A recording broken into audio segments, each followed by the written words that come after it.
আজকের সংবাদপত্র আজ বৃহস্পতিবার 18 জুন 2026 খ্রিস্টাব্দ 4 আষাঢ় 1433 বঙ্গাব্দ। বাংলাদেশ থেকে প্রকাশিত আজকের কয়েকটি পত্রিকার গুরুত্বপূর্ণ খবরের শিরোনাম। ইত্তেফাকের অন্যতম খবর হচ্ছে, সংসদে প্রশ্ন উত্তরে পররাষ্ট্রমন্ত্রী, যুক্তরাষ্ট্রের সঙ্গে বাণিজ্য চুক্তি বাংলাদেশের অবস্থান আরও শক্তিশালী করবে। ভারত আক্রান্ত হলে পাশে থাকবে যুক্তরাষ্ট্র। ফ্রান্সে মোদির সঙ্গে বৈঠকে ট্রাম্প। ব্যবসা বা কূটনীতির টেবিলে মোদি ঘাতকের মতোই কঠিন।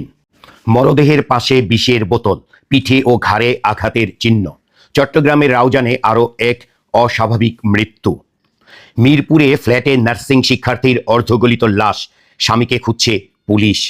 সাঁতারকুলে খাল থেকে অজ্ঞাত পরিচয় যুবকের মরদেহ উদ্ধার। সমকালের অন্যতম খবর হচ্ছে, অর্থাভাবে জন্ম নিয়ন্ত্রণ সামগ্রীর সরবরাহ ৭৮% কমেছে। রংপুরের খবর, থুথু ফেলায় পিটিয়ে হত্যা। লক্ষ্মীপুরের খবর, ফোন চুরির অপবাদে হত্যা।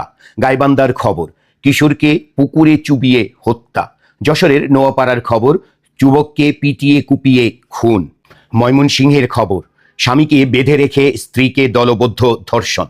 কুমিল্লার খবর, বাড়ি ফেরার পথে দলবদ্ধ ধর্ষণ। এবার যুগান্তরের খবর, নীরব মহামারী অনলাইন জুয়া, নেপথ্যে দেশি বিদেশি চক্র। সরকারি চাকরিজীবীদের নবম পে স্কেল জুলাই থেকে কার্যকর, বাড়তি বেতন মিলবে অক্টোবরে। আজকের পত্রিকার অন্যতম খবর, শ্রমিক আছে কাগজে, খাল খনন চলছে যন্ত্র দিয়ে। খবরটি গাইবান্ধার সুন্দরগঞ্জের।